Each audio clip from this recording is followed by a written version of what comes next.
This is the men's room. Forget it, man, and get with the countdown. Shake this square world and blast off for Kicksville.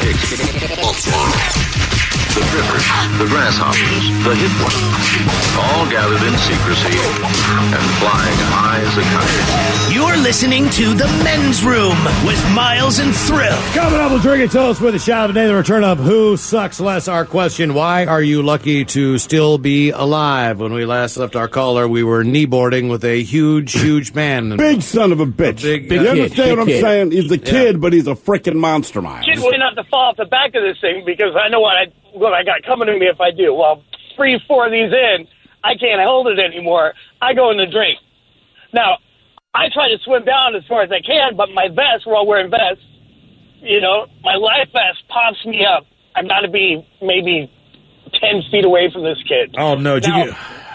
He was coming at me on the water with a kneeboard, and I was like, this is it, man. The kid sees what's going on, pulls down. You know how with those things you got to pull down to get the edge cut on it? Just makes this carve, but he pulls the rope. He starts to get the nose thing away from me. I'm trying to ninja out of the way.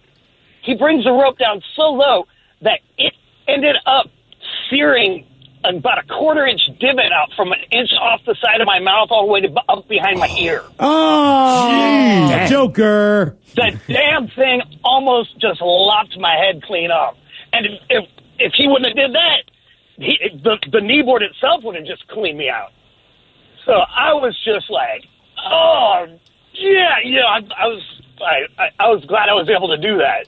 Yeah. And then my buddy knew I was going to kill him, so he just takes off and leaves us out in the middle of the lake. He left you guys out there? Yeah, just because he saw me swimming at him. He knew I was going to rip his face off, so he just bails away from it. Me and the kid are sitting out there in the middle of the damn lake, for probably 15, 20 minutes until he starts circling around us. He's like, hey, man, I'm sorry, dude. I'm sorry. I'm like, listen, whatever. I'm like, get us out of here. I'm hurt. We need to get I like out that of he waited. He still waited 20 minutes, circle back. Like, my friend's going to kill me, man. Yeah, exactly. I know he's mad, but I got to let him cool off. Oh, boy. Why leave? That's what I mean. Like, at that point, because, well, I guess the way he's putting it, like, his friend looked at him in the initial moment and, like, he's going to try to beat me to death. So I'm just going to leave, which I know is kind of annoying, but on some level you'll calm down a little bit. Like the violent part will go away. Why are you lucky to still be alive? 844-999-OLA. It's just like, man, I already kind of was the cause of this. So let me let me drive away. But think of it like this, all right? So it's one thing if someone says, yo, Ted, boss wants to talk to you, right? And maybe it's something bad, right? But you walk down the hall, you talk to the boss, but worst case scenario, he'll be mad and put you in your place, all right? That's because you left him in the water for 20 minutes. Now imagine, say, Ted, the boss wants to talk to you, but the one thing we know about this boss is that he picks up chairs and hits people with them. You know what I'm saying? Mm-hmm. Like, I'll wait 20 minutes. Like, if the threat of violence is a lot different than someone just being angry. So I think his friend's like, okay, he's going to be mad later, but he's not going to beat my ass. Right now, he's going to beat my ass. I know. It's just the water makes it different. Exactly. You need to go over there and get them out. Right. Make sure Generally, I'm with you. I did this once before at a lake house. 2 buddies. I was the cause of their injuries, and like. Oh, really? They were sitting in like a homemade bench, and I thought it'd be funny to knock it over. With what? Well, my hands. Oh, like from behind. Okay. But I didn't really take into account how they would tumble. So they were pissed, right? Yeah, yeah. And I knew the threat of physical violence was coming, so I left. Yes! But we weren't in the water. Because at one point, right? And I knew they were going to get me back in the water, so I wore my PFD the entire weekend. Okay. It's a personal flotation device. Yes, it is. Just in case. PFD. Why are you lucky to still be alive? 844-999-OLA. It sounds cooler that way, man. PFD. I got 3 of them on board. Got three sailors. And I got out there at PDQ, you know what I mean? Hello, Zach. Welcome to the men's room. Hey, guys. Hola. So what happened to me was I was in for my second reconstructive surgery by the hands of the Dallas VA. And they failed to do one crucial thing before the surgery, which was check to see what I was immune to, medicine-wise, and check what I was resistant to.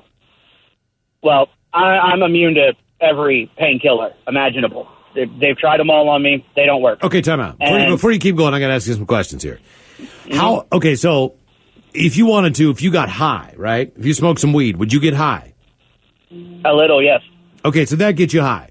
But you could take a bunch of Percocet, and you need them for pain, and they wouldn't work. Not at all. I mean, the worst, the only thing I'd probably get out of it is damage to my liver and kidneys. What about a headache? But do you get high but still feel pain? You know what I mean? So people get loopy on that stuff, too. Do you get the loopy and still feel pain, or just nothing? No effect on me cognitively speaking. What if you get a headache? You're screwed? Yep. You have to ride it out. So how long does a headache last? I've had chronic migraines since I was a toddler. Jeez. So how many days do they go on before you get rid of them? You don't get rid of them; they go away. I have one about every day. You have a headache every day, and there's nothing that you can't take a thing. I could take everything under the sun. That's not going to affect the headache at all. They don't have anything for migraines that work. This is crazy. They give you a bunch of crap, and you might not feel any other pain, but when you got a migraine, you feel the migraine until the migraine's done. How about when you go to the dentist? That's the same deal, man. There's not even a local. A local won't work. Novocaine will work for a few minutes, but it wears off rapidly. So have you been to the dentist where they had to do something like that? Something major. And they have to keep, just upping your dosage? Well, the VA is supposed to be sending me to the dentist. The VA has had me on a bunch of medications over the years because there are, I have really bad ADHD, so they've been having me take Adderall for years now. Okay. And Adderall just destroys the enamel on your teeth. So I'm going to have to go in, and the only thing at this point will be oral surgery. So I'm going to have to, I'll hope that they can do something to help with the pain that they haven't tried already on me that I'm resistant to. Okay. Well, what happened? So in the instance that you called for, you're going for the surgery, and I guess this is where we learned that all this is the case. What happened? Well, the sedatives, like I said, I'm resistant to sedatives, so they were able to put me under for a little bit, and they gave me the paralytic so that I wouldn't move during the surgery. Right. Once they dug the scalpel in to open up for the initial surgical incision, I woke up, but they didn't know because you're paralyzed. Yeah. So you can't scream, but you can feel the pain. And where are they operating? You didn't say what they were operating on. They were rebuilding my right knee. Okay, and you can feel all of this. I could feel everything, hear everything. I made it roughly 2.5 hours, and then my heart stopped. Because you just couldn't take the pain anymore? According to the best way it's been described by my psychology professor is that I was literally tortured to death.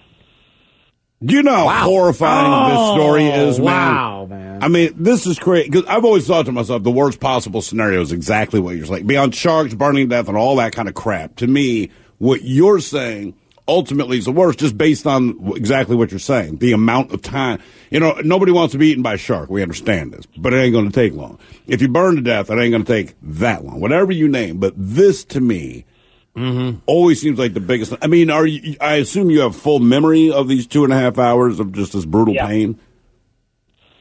Yep. I've been suffering flashbacks from it ever since the surgery happened back in 2012.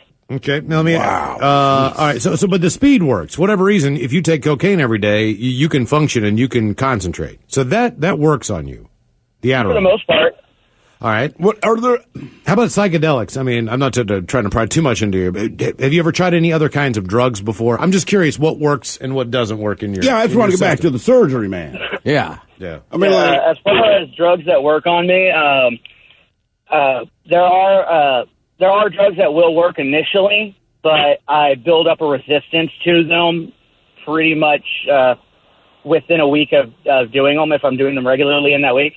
Okay. So on one hand, your body is almost like Wolverine in the sense of it doesn't take long for your body to figure out how to beat it, If you introduce something foreign to your body takes about 7 days to figure out how to circumvent it, beat it, and be done with it. Pretty much, yes. You have to wonder if that works with a disease as well. You have to hope. That's what I'm thinking. Like, right. I would hope your body could do this. But instead, of course, of getting a disease that you can fight off, you're awake for 2.5 hours during a knee surgery. And they're never going to have to do that surgery again. They did do the surgery correct to the point where it's fixed, right?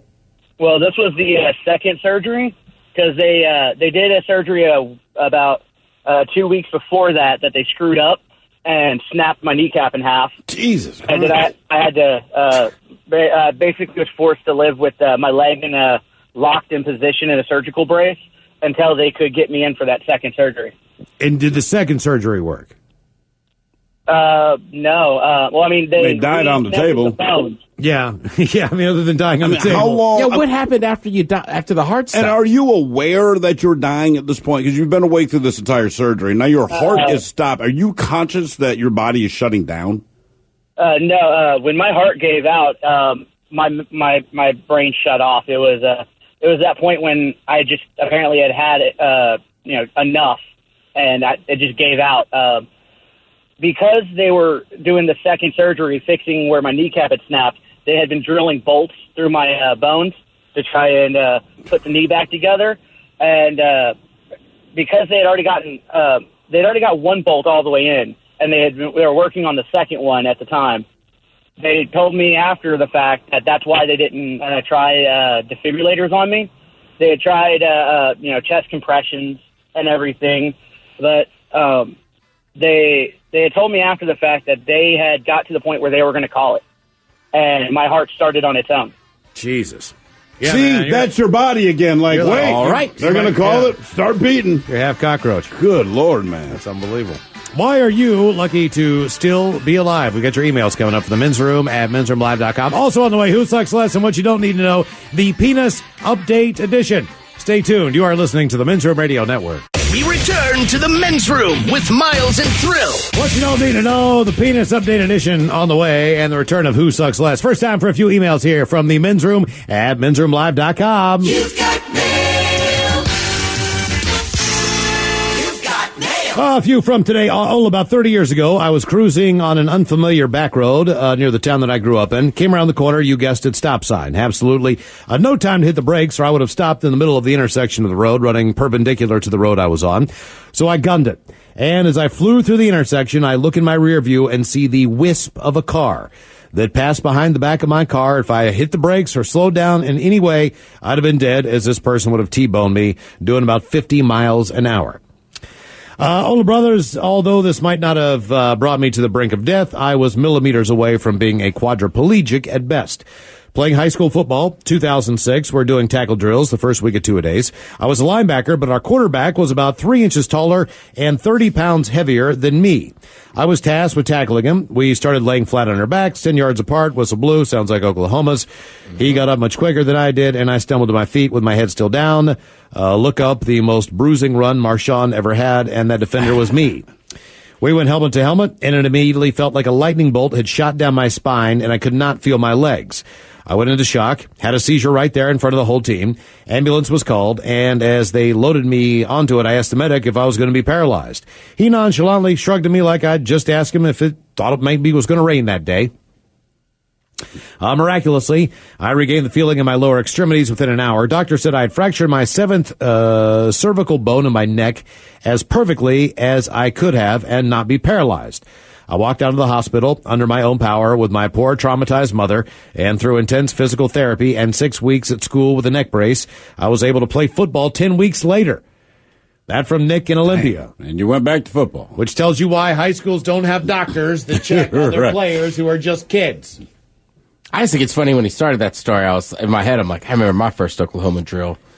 It didn't go well. Then you got to the serious part, and I was like, I just lost that drill. Right. Yours was fine. Yes, I just got trucked. Yeah, basically. My bell rung, so to speak, not a concussion. On a trip to Costa Rica, I hiked through the jungle in Panama. When our group arrived at a village, a man came out from the first house we passed and basically said to us, I have a gun. I'm not going to shoot you, but if you keep going, my neighbor has a gun. I don't know what he's going to do. And while in a small village in China, my mom and I were talked into riding a very sketchy-looking roller coaster in a park. That was scarier than the Panamanians with guns. That from Megan. All right. Back when I was fighting fire in Eastern Washington, I was using a chainsaw to cut up some dead trees and branches. I was on top of a pile cutting away when a branch gave way. The saw was full speed and went into my leg. The only reason I'm here right now is because of the Kevlar chaps I was wearing. Oh, Kevlar chaps, of course. Yeah, I prepared home myself. sexy. Assless. The left leg of the chaps was shredded, destroyed. The Kevlar fibers wrapped around the saw and stalled it out. My jeans underneath were even torn a little, and a couple of scratches were present on my leg. I stopped cutting them, and I took a moment to realize how fortunate I was. That for Scott, listening in the Upper Peninsula of Michigan. Guys, back when I was in the Navy, I had a really bad pain in my stomach. Ended up going to the base medical and see a Navy doctor. Let's be clear, this is not a real doctor, but a person who takes a few general classes and calls themselves a doctor. He told me I had a bunch of poop stuck in my colon and gave me a bunch of laxative pills. I was popping them like Tic Tacs and nothing. Not a rabbit pellet or even a wet fart came out. 3 days later, I was at work, and I passed out on the forklift. My trusty friend Boobs told me to quit being a baby. But back to medical I went. My friend was the corpsman at the command and knew something was wrong, so I staggered to my van and drove myself back to the base. This time, I got an actual doctor who let me know my appendix had burst 3 days ago, and I needed to go into emergency surgery ASAP. I got to the hospital. All I remember is them doping me up and then walking me up, surrounded by doctors with a bunch of tubes coming out of me. They pinned me down, stuffed a tube up my nose into my stomach. I fought as hard as I could, but I was so weak, so frail.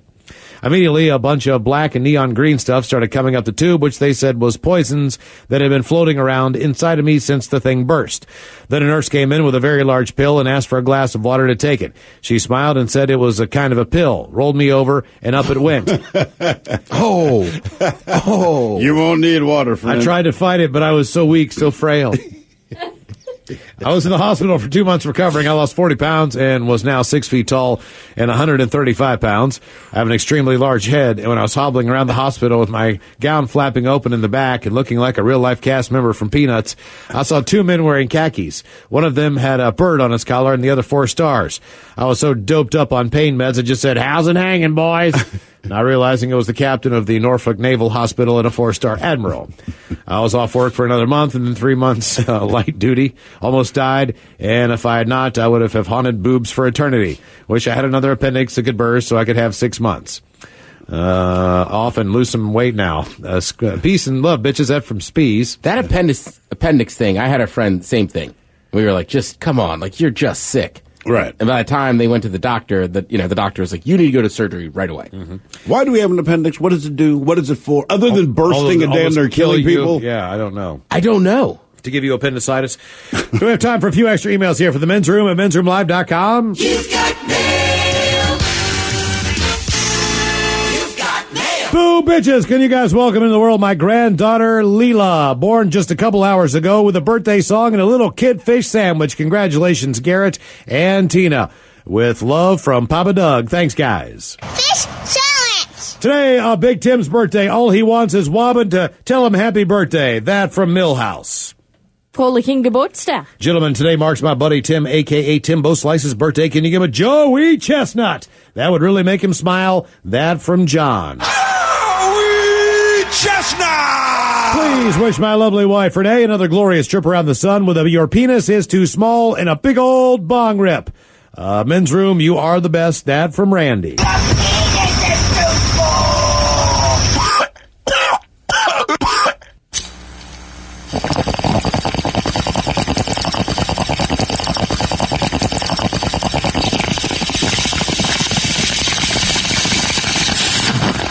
Oh, here's a nice one. Hey, my name is Seth, and I want to wish my dad a happy birthday with a happy birthday song. I love you, Dad. We'll do that for you, buddy.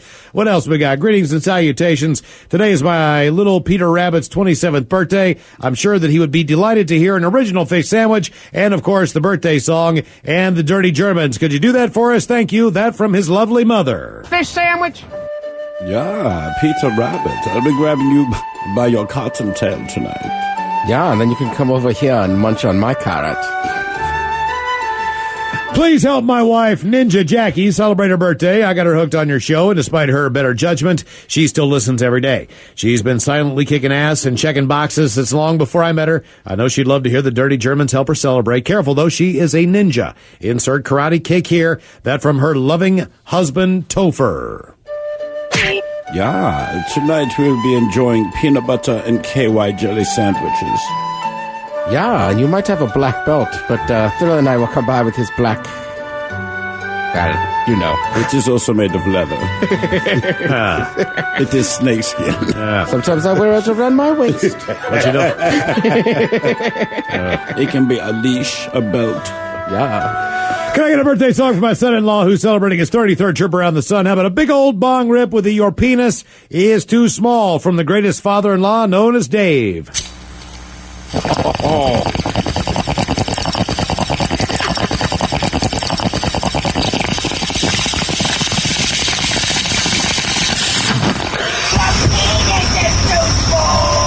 Holy guys, can you give my Big Daddy Redwood some love on his 39th birthday? He listens every day. How about some turtle wax and some dirty Germans? Thanks, guys. That from his Platinum Cheerio. Uh-oh, look out.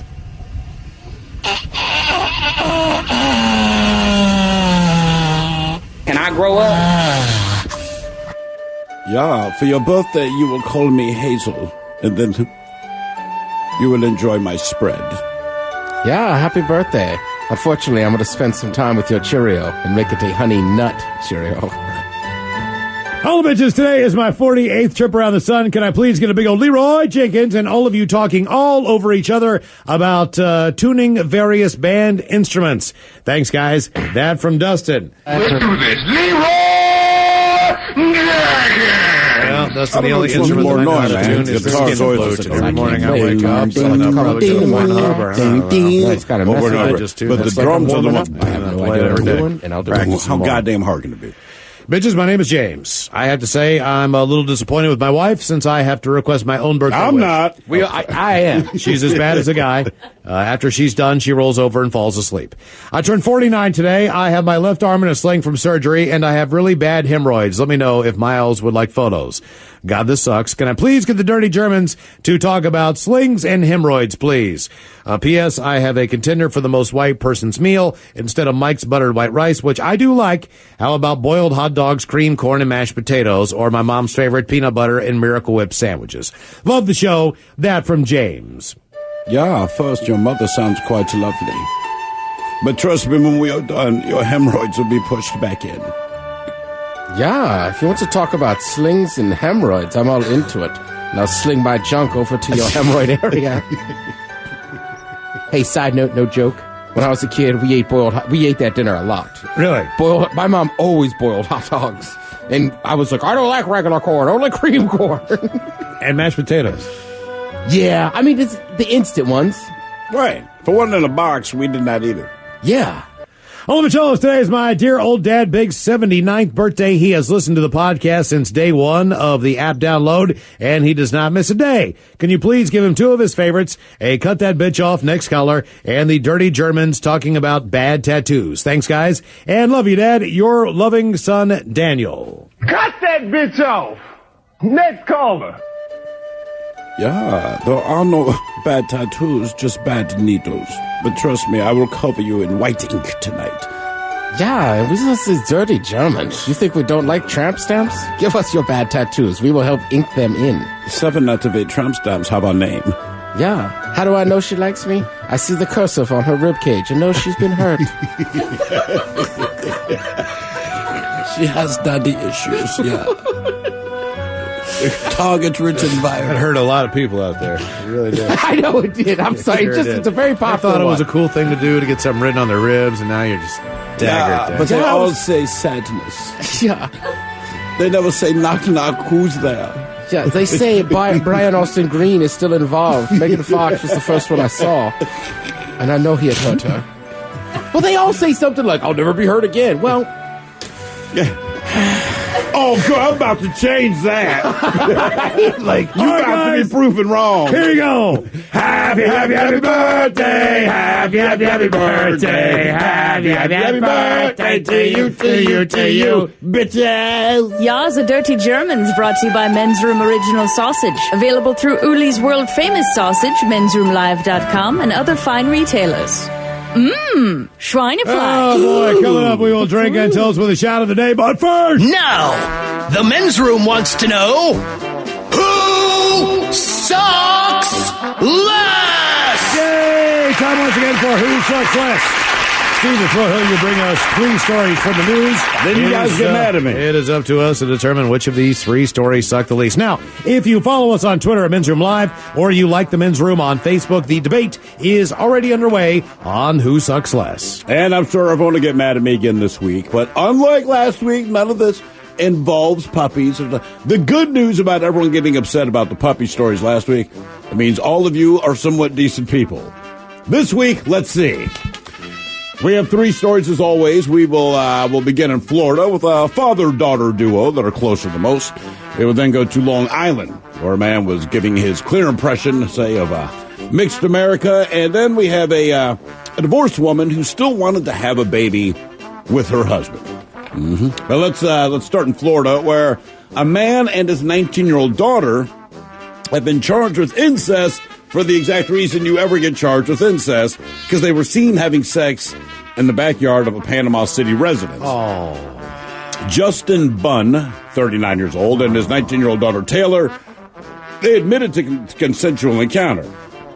Now, a police report charges that a witness spotted the Bunns having sexual intercourse. Jesus. That's their last name, man. The Bunn family. Yeah, they spotted the Bunns having sexual intercourse in a missionary position in the backyard. What you need to know about the backyard, it wasn't even their backyard. But following his arrest, Justin confessed to having sex with his daughter.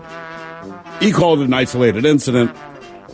His daughter basically said the same thing in a separate interview. Long story short, they both have been charged with incest, which is a felony, and they've been ordered to have no contact in any manner with each other. We're not sure for how long that is the case, but that's their story. Now we go to the Long Island Railroad, where a white commuter was caught on video making racist comments to a pair of black women, like I said, on the Long Island Railroad train. Now, the man was upset that the women were talking too loudly and that they couldn't possibly know who their parents are. Let me just give you some quotes. Shut the F up, you effing loudmouth monkey mother effer. That's the guy screaming at these 2 girls. Quote, I can't believe you're effing black ass no more, you effing loudmouth bitch. At least I have an effing mother. Do you know who your mother is? You don't know who your mother is or your father is because you're an effing monkey, that's why. And then he kind of continued along that same path. Meanwhile, someone else videotaped this, as everyone does with everything, and said, no one else even heard these 2 girls talking, and he turned around and just started berating them. They did no violence, ended up ensuing. The guy eventually got off the car and went to a separate train, but that was his situation. And now, we told you about this, I want to say last week, maybe earlier this week, I'm not sure, but we go to Germany, where a married couple, who they're only identifying as Carl and Inge. Now, they fertilized Inge's eggs with Carl's sperm, and then they froze them 5 years ago. The goal was to have children someday, right? But instead, they ended up getting divorced, but she decided she wanted a baby anyway, so she forged his signature twice in order to move forward with the in vitro fertilization. And then after the baby was born, the biological father, Carl, he found out he was legally obligated to pay child support, so he sued. But the regional court in Munich, they ruled against him. Now, the couple, they had given permission for the eggs to be frozen, that's according to the lawsuit, but he revoked that permission and her ability to use those eggs when they divorced. But the court ruled he wasn't clear enough when he called for the revoke of consent, because somehow revoke of consent means something entirely different to them. Carl also argued that the clinic should instead be responsible for the child's financial support, but the court found that the clinic had no reason to question whether Carl's signature had been forged. So even though it was, and the woman admitted it, the court says we know it was, no one had any reason to suspect, so now this guy is on the hook for a kid that he did not want with a woman who is not married to him. Anyway, so we have the Florida guy, father, daughter, they're having sex together. We have the racist guy on the Long Island Railroad yelling at these 2 girls, saying some heinous things. And then we have the German court system which said, yeah, but it's your sperm. We got your ex-wife, she lied, she cheated. This is all of that is she true. said she forged it, how it can... But why is he still on the hook? Right, that's what I'm saying. Yeah. But who sucks the least? You follow us on and like us on Facebook. Steven says a racist sucks the least. I mean, he's still a massive pile of garbage, but vomiting hate only makes yourself look bad. I would agree. Well, and honestly, he he's not in jail. There's nothing illegal. He's just awful. He sucks, but he probably does suck the least because the other guy's having sex with his daughter. That's a problem. In Florida, man, they say sucks less. Both parties seem to consent to the act. They Both did. adults. Well, yeah. I just don't think you consent to having sex with your daughter. Mm-hmm. Well, but he did, and she's 19. Debate continues. If know. you like the Men's Room on Facebook or follow us on Twitter at Men's Room Live. Still to come, we'll drink and toast with a shot of the day. We have a penis update for you with what you don't need to know. That's coming up next. You are listening to the Men's Room Radio Network. Hola, bitches. You're listening to the Men's Room. All right, coming up, we'll drink and toast with a shot of the day, but first. We're full of useless information, and you have far too many brain cells not to let us kill a few. So lend an ear while the Men's Room shares what you don't need to know.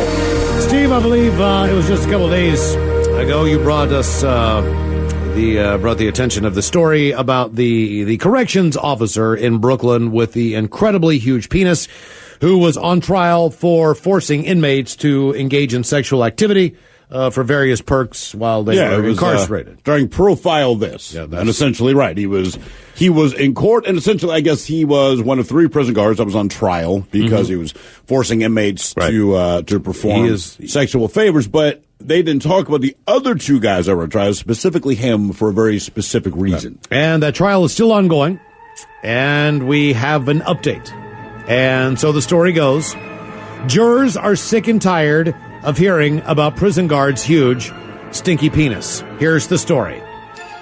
Jurors in a Brooklyn corrections officer sex assault trial appear to be sick of hearing about his huge, stinky penis. Huge, stinky penis. The jurors were visibly glum and in some cases exasperated as prosecutors continued a second day of grilling accusers on the shape and odor of Lieutenant Eugenio Perez's phallus, which the feds say is so distinctive it helped them confirm the women's stories. Quote, it was so big I wanted to throw up. A 50-year-old former inmate testified through a translator while explaining how Perez, well, he wasn't the most decent human being while he was working at the Metropolitan Detention Center in 2016. It had a smell like he didn't wash or take a shower. It was a really, really, really strong smell. Jesus. A look of disgust came over one female juror's face, and she shook her head. But the prosecutor, can you describe what Lieutenant Perez's penis looked like? Assistant U.S. Attorney Nadia Shanada asked. It's big and it's fat, said Jane Doe number 3. The juror then appeared to reach the end of it, pinching the bridge of her nose, rolling her eyes, and placing her forehead in her other hand. But Shahada went on, asking Jane Doe if she noticed anything about his penis skin when he masturbated. When it moved forward, there was a little piece of flesh hanging. You gotta sit in court. Listen, there's big stinky penis on. In court papers, prosecutors say 3 of Perez's 5 accusers gave matching descriptions of his unusual member, and they were able to get first-hand confirmation via a search warrant ordering him, Mr. Perez, to in fact drop his pants. This is in court. Which they had to do. On the first day of the trial. I'm on the jury. That's like, wait a minute. I've had to hear about this thing for 2 days, and now you're telling me I got to look at this. That is correct. Wasn't that what he wanted? But not for a jury in a courtroom full of people to see his, and again, this is their quote, not our big stinky penis. On the first day of the trial, another alleged victim was able to identify and describe the distinct appendage. He wasn't circumcised. It was big, and it was like a hook. It was humongous and it curved. The 38-year-old told the court, if it didn't stink, I would have been all over that ass. This is classy bronze there. Again, if it didn't stink, I would have been all over that ass. Why do you think it smelled so bad? It was a really strong smell. It had a smell like he didn't wash or take a shower. That's when a look of disgust came over one female juror's face as she shook her head, pinched her nose, and put her hand in her forehead. He must not have showered. The trial is continuing. But then, like, so think about that one juror, okay? She's obviously disgusted listening to this. Because the line of questioning doesn't change, and then you have to see it. Then you have to see it. But you don't need to know. Wobbin', have we made it to drinking time? Somebody out there deserves to be recognized. And the men's room knows just who it is. So to you, we say, bottoms up, sailor.